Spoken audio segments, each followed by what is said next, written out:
Hello and welcome to the MLS UK show, a very special version of the MLS UK show. It's our playoff preview episode. Decision day's over, half the teams have left us, they're having their winter break, and we're left with 14 teams, one of which will become MLS Cup champions 2022. I'm Henry Hewitt, and as always I'm joined by... the man who actually has a team in the playoffs, Elliot Holman. Yeah, anyway, we do have to reflect on decision day. It was a very good day for you. Elliot, you started the match by saying that Oscar Pereira should be sacked and ended it by celebrating, saying, you even used your favourite word, saying you were clinched. That's how happy you were. Yeah, it's difficult, isn't it? The performance wasn't good. It's very reminiscent of a lot of performances at home this season.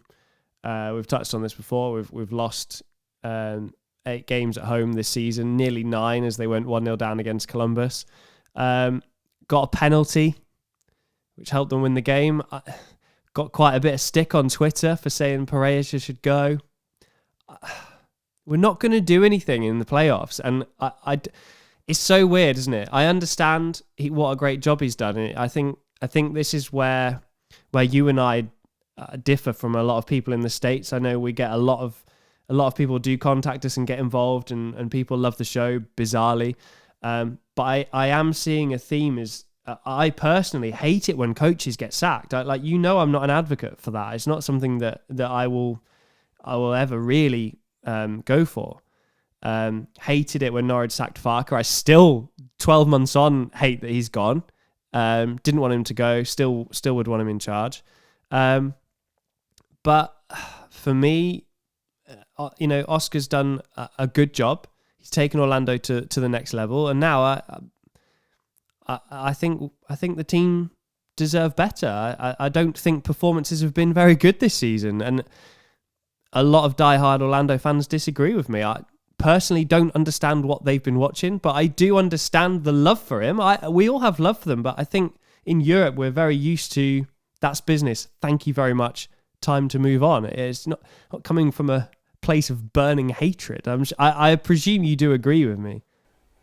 Well, yeah, I mean, I do agree that Orlando should be doing better than what you've done, which sounds weird because you've won the US Open Cup and yeah, you have made playoffs, when I'm coming from a team who I support, Atlanta, who haven't made playoffs, so much so that I've had to escape to Spain for the week, which is just to get away from any MLS talk back in the UK.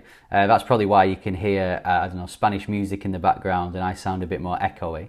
No, I do get it, but it's at the same time, I do understand that, I think back to Orlando before he came and you weren't anywhere near the playoffs. It was becoming an ongoing joke, but you start well and finish terribly. So at least you have crawled over the line, but at least you've got there. So I think it is... for me, Oscar Pereira probably done enough to get another close season at Orlando. However, next year is the year, especially with MLS, which could be difficult because you're in the Champions League. But next year, for me, is definitely the year where if you're struggling or you're not really entertaining, then maybe it is time for him to leave. Because you saw the crowd on Sunday. It's a massive game. You're playing a match that you need to win. And I know, there's been hurricanes there, and I know maybe some people that has not really got soccer on their mind, but still, it's a half-empty stadium, so not even the fans are getting excited about it at the moment. Yeah, I mean, I agree. But can I ask you then, if you think he deserves another season, what's that based on? Is it based on the fact that they made the playoffs? Because they just literally scraped in the playoffs with let's be honest, quite a poor performance. And how far do you expect them to go in the playoffs with Oscar at the helm? Because I really don't see them beating Montreal. I don't. If they do, then there'll be another tough game, and if they win it, then knight the guy. Honestly, let's build the statue. But I don't see it. Something's missing, and I seem to be... a lot of the UK, Orlando City UK guys are seeing it. Not a lot of Americans are seeing it. And there's obviously some disparity there, which I think is important to understand. I think we have different approaches, and I respect that. I've learned from people's replies on Twitter that I'm not in the majority when it comes to the view of those in Florida, and that's fine. Well, it'd be interesting for people to get involved, get in touch with us, whether you are from the States or the UK, or you're a random MLS fan that wants to have this say at MLS UK Show. Is Elliot right? Is it time for Oscar Pereira to leave, or should he be given at least another half a season? Let us know. The rest of the decision day then, it was eventful, as we always expected. I think there were 7 goals in the first 13 minutes in the East.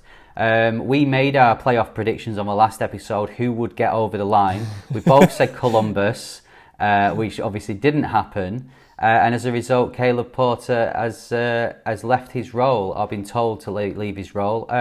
This one, do you think this is a right decision? Yeah, I think he earned a lot of respect at Portland, and I think the early days of us doing this podcast when Caleb Porter was at Portland is a good fit. He had a good run, and going to Columbus, you thought, okay, like nice, reunited with Nagby. It all seemed good, but it hasn't happened for them.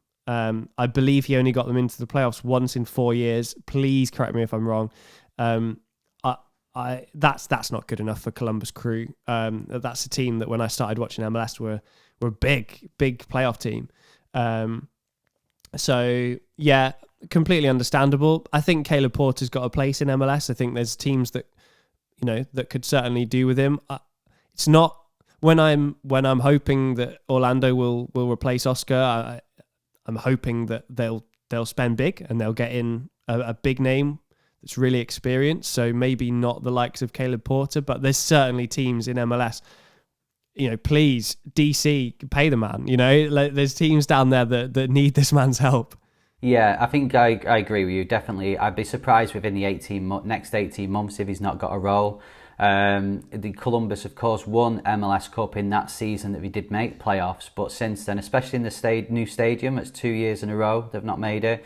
We give them a bit of grace last year because it was, they played most of the games away at the start and they were catching up a lot of the season. But this year, yeah, and you've got to look at the end of the matches. The amount of points they dropped in the last 10 minutes was not acceptable at all. We even saw on decision day that they did it as well. So, disappointing for Columbus. We'll wait and see what they do, how they go, and how they look in a few months' time when we start MLS 2023.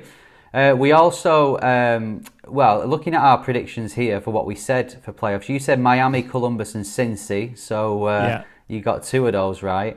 And then you said Vancouver and Portland for the West, which of course... waiting for you to mention that. Yeah, which of course didn't happen. I mean, in the West, I said Minnesota and RSL and they both got in, so... but I also agreed with you that Columbus would get in, but I said Orlando and Cincy. So in the East, we're matching. In the West, yeah, you put it this way. Next year, don't be... if you can not say that Atlanta will make playoffs, then we might actually make playoffs. I wouldn't dare. Right, let's have a look to the playoffs then. That's what we're here to do. It kicks off this weekend as everyone plays apart from LAFC and Philadelphia Union. It kicks off... Well, let's look at the East first. I know we've been very East heavy so far on this podcast, but the first match of the playoffs is New York Red Bulls versus Cincinnati. Cincinnati looking a bit out of place in the playoffs, but really deserve to be there. Yeah, we mentioned this last time. You sort of think, right, Cincinnati taking on the Red Bulls. You sort of, your muscle memory is like Red Bulls instantly, but actually, this is going to be a fantastic match. This is a really interesting matchup, probably one of the better ones that we're going to get to see in these early stages of the playoffs. And since you've got nothing to lose at this point, throw everything at it. Throw absolutely everything at it. They've had a fantastic season that's been long overdue. So I'm really excited to see what happens. Yeah, you look at Cincy and Brenner and Vasquez, the first time in MLS history that 2 players from the same team have got over 18 goals in a season. Acosta's got 18 assists as well, so they're firing up front. You look at some of the stats, they've unbeaten in the last 6 away from home. They scored 5 against DC, which, okay, on paper isn't that impressive, but it's still scoring 5 on a decision day that has a lot of pressure on it. So Yeah, they're playing so well at the moment. Red Bulls got the win on the last game of the season against Charlotte, but have been a bit unpredictable recently, even though they've had a good record away. I think they're unbeaten in 5. So, it's... they're unbeaten at home in 5. But this is a really intriguing match. And, as we've said, we keep saying it with broken record, that Cincy, it does look a bit weird compared to their last few seasons. But I can see Cincy going quite far. I really can. I agree. And actually, if we're going to be really fair to them as a club, I think they have, you mentioned those players and Acosta getting assists. They've actually had good players throughout their history in the league. I think that's important to credit them with. It's just not all come together. Obviously, there was a problem, with a few coaches, etc. And there was certainly some problems with the likes of Mattox, etc. But I feel like it's Pat that's brought them all together and made that happen. And this is, when we touch on the coach issue at Orlando City, I think that's maybe what's not happening to its full potential. So isn't it? It's certainly not at the level that Cincinnati were operating on a few years ago. But there's certainly a lot of room for improvement there, and I think he's done a fantastic job in not just getting a roster, because they've had a few of those. Let's be honest. He's really got the best out of them, and they play such free flowing attacking football. It's going to be a problem for any team they face. It is. Both matches in the regular season ended 1-1, so I'm expecting a tight match in this. But we're not going to do a full predictions. But if you had to stick your neck on the line, Elliot, who would you say go through in this one? I want to go Cincy. Really? I want to see it. I think they deserve it. Okay, I'm going to go Red Bulls. I trust them at home. I'm going to go 2-1. But as I said, don't get me wrong. If Cincy go through, it's not a surprise. And part of me would love them to go quite far. They really would. I do think Red Bulls will win this time, but I would love it to see them in the latter stages of it. Right, the next match in the East is Montreal versus Orlando. This is on Sunday night here in the UK.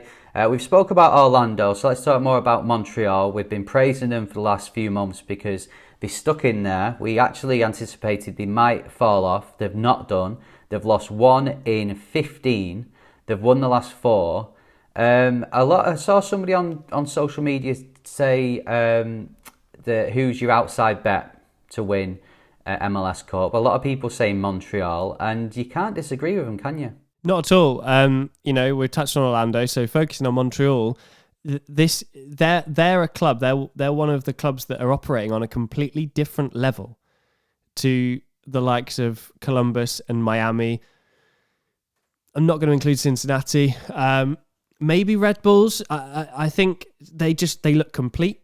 They look like a team that can go far. They look.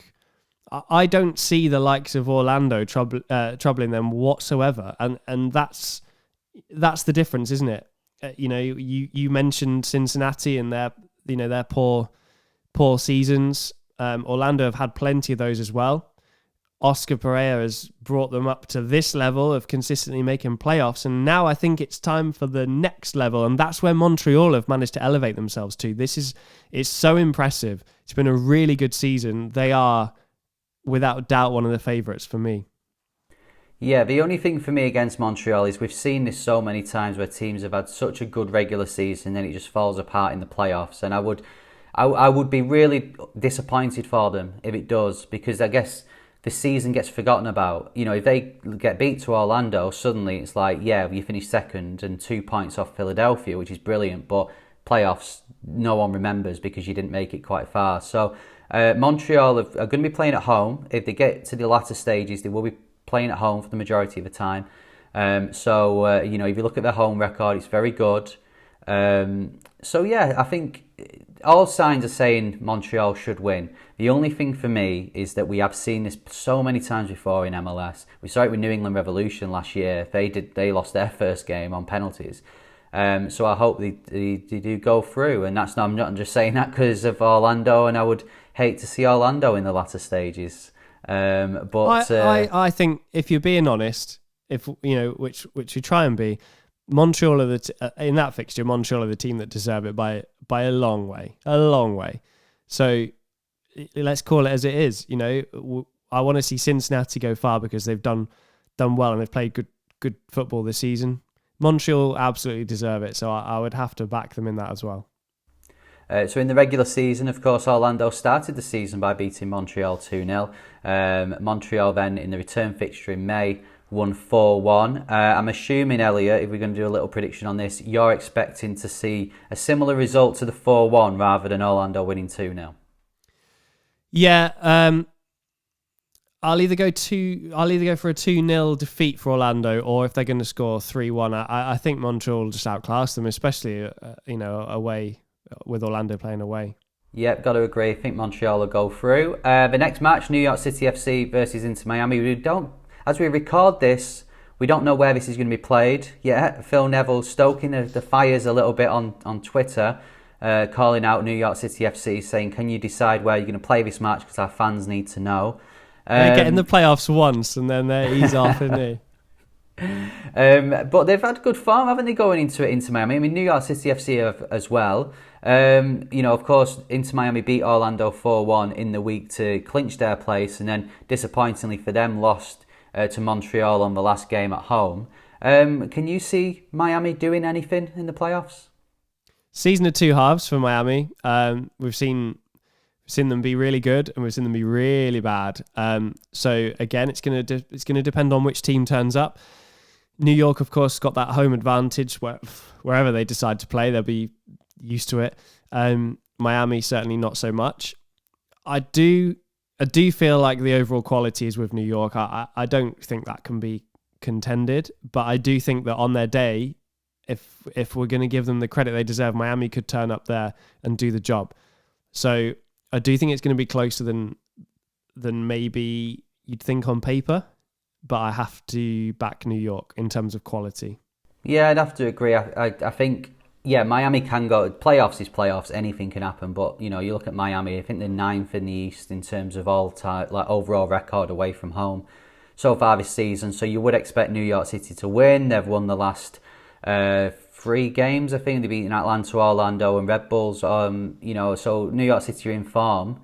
Can New York City FC win it again? I know not many teams do, but I don't know. For me, I'm not entirely confident they will do this time.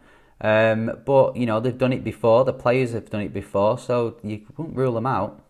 No, I do agree. They're not the team they were last year, but they are still. And again, we're talking about the levels. There is now levels appearing in this league.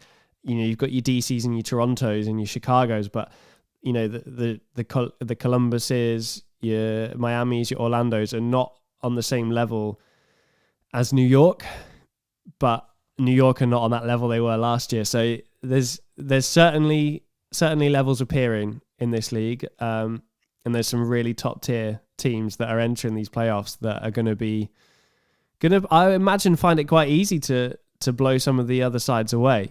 New York are not what they were, but I do think they've got enough quality.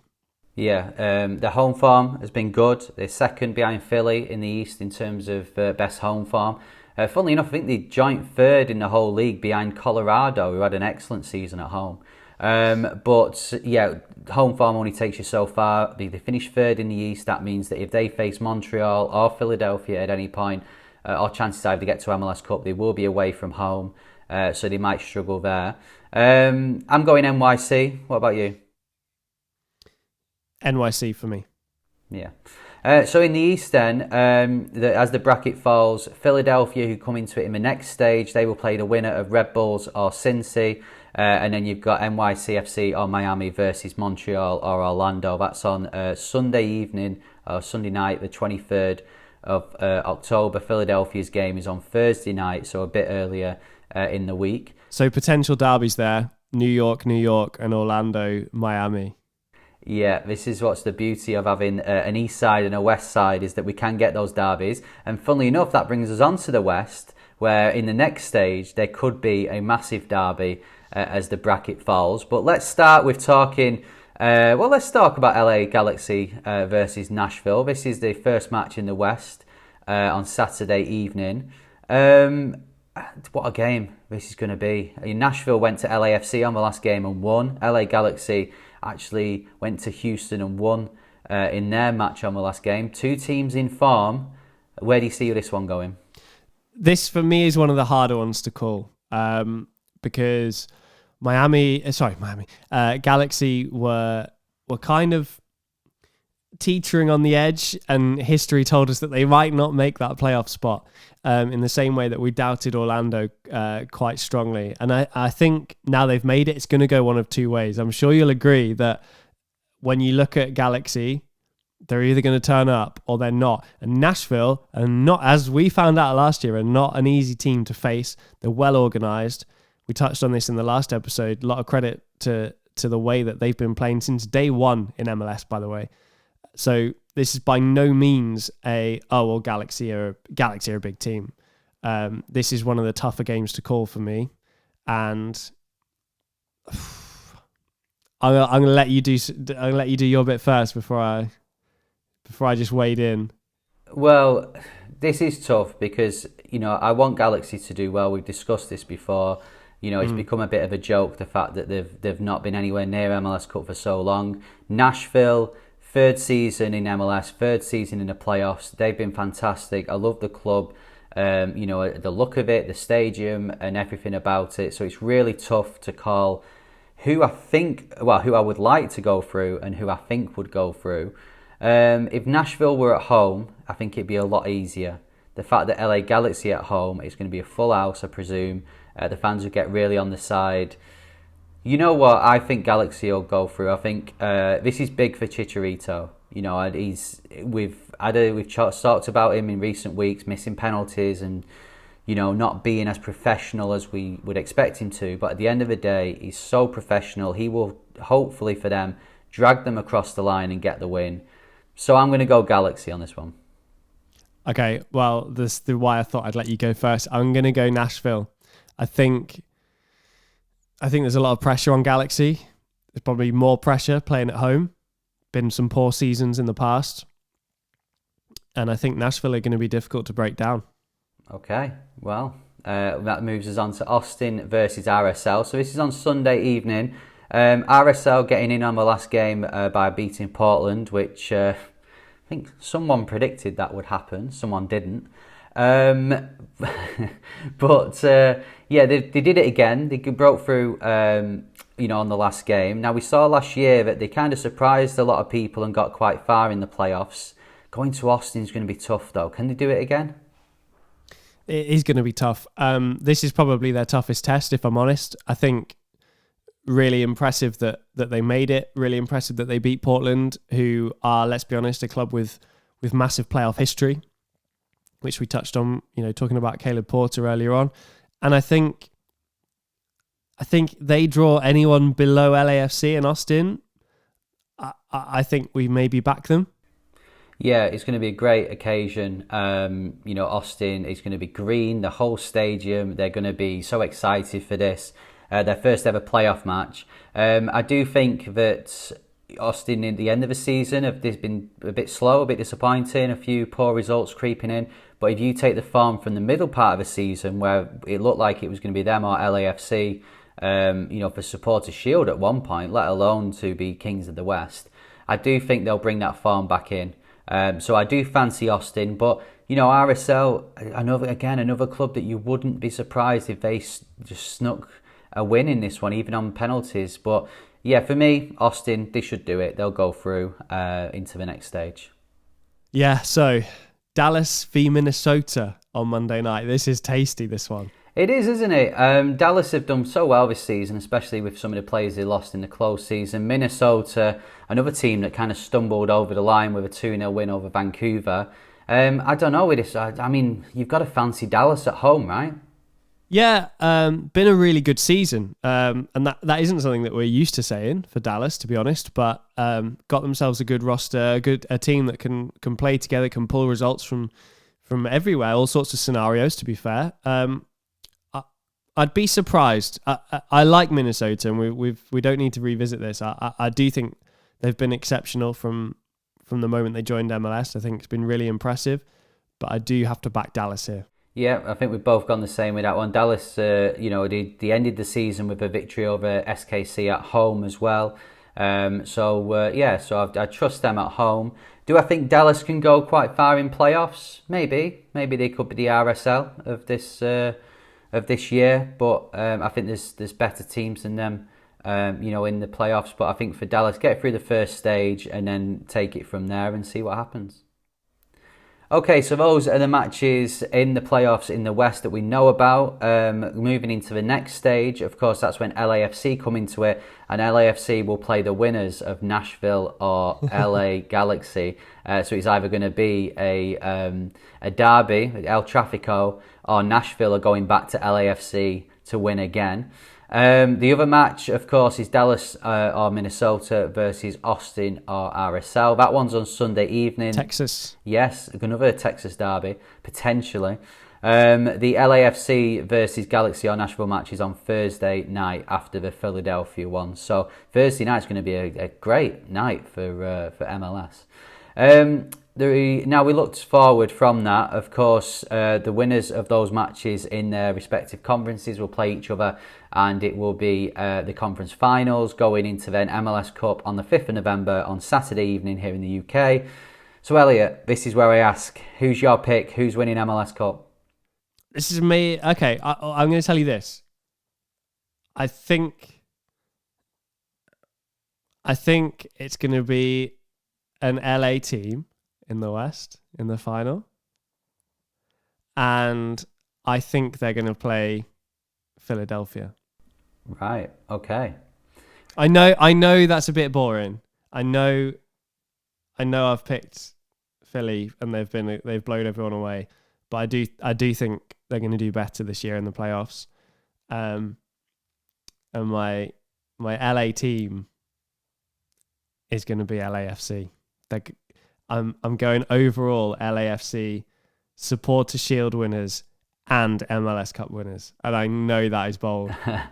Right then, how about me? I think it's easy to go. I'm not diminishing what you've just said there, but it is easy to go, oh, it's going to be LAFC versus Philadelphia because they both finished top of the conferences, but they have been so dominant this season that you can't help but choose those teams. Like, you look and think, well, could Montreal do it? But then Montreal, they don't really have, not in recent years anyway, the experience of going as far in MLS, in the playoffs. So you wonder about that. Then you look at Austin and think, well, their form's been up and down recently. So are they going to have enough to get to the final? I think, just to be different to you, don't get me wrong, I do think it'll be LAFC versus Philadelphia. However, to be different to you, I think Austin's form comes back. They beat RSL. Then they've got a match against Dallas or Minnesota, which I think they'll win as well. That'll put them in the conference final, possibly against LAFC, but or could be Nashville or LA Galaxy, which would be a tough game. That'll be a massive game for them. But I think they just do it and then get to MLS Cup. From the East side, I think for me, the East side's, you've got to look at Philadelphia. I know they lost at Charlotte, but they ended the season then with a 4-0 win against Toronto. Yeah. So they're in form. I think they do it. I think they go all the way. The home form is superb. They're not, you look at, say, Austin dropped points against Colorado at home. Philadelphia haven't been doing. They've been clinched for a few weeks and they're still winning matches at home. They will be playing at home until MLS Cup unless they then play LAFC. So I think Philadelphia do get there. And then I think they win. So I'm going to go Philadelphia beating Austin in MLS Cup. I agree with your Austin shout. If you said to me I couldn't pick LAFC, then I'd be picking Austin. And I do agree on Philly. I think it's easy to pick them, but it's easy for a reason. They've been streets ahead. So let us know your bracket. Let us know who you think will make MLS Cup at MLS UK Show on Twitter, Instagram. We're also on TikTok now as well, so follow us on there, like our videos. And don't swipe up. If you're going to swipe until after the video, because that helps it as well. A massive shout out to our sponsor, Soccer90.com. Remember, if you go on Soccer90, there's all MLS shirts, there's World Cup jerseys, there's Premier League, La Liga, there's all sorts on there. And when you choose what you want, then in the checkout, in the discount code, type in MLS UK and you get 20% off too. And while I'm at it, of course, it's not an MLS UK show unless I remind you that if you listen on your podcast provider, please leave us a rating, please leave us a review. But Elliot, potentially for the last time, or one of the last times you're saying it, what are the rules? It's LA Galaxy style, 5 stars only. You can't give 6, so I really hope they don't win it. Right, that's it from us. So we'll be back for a full episode next week as we react to the first round of playoff fixtures. But in the meantime, I've been Henry Hewitt. And I've been Elliot Holman. Enjoy the playoffs. See ya.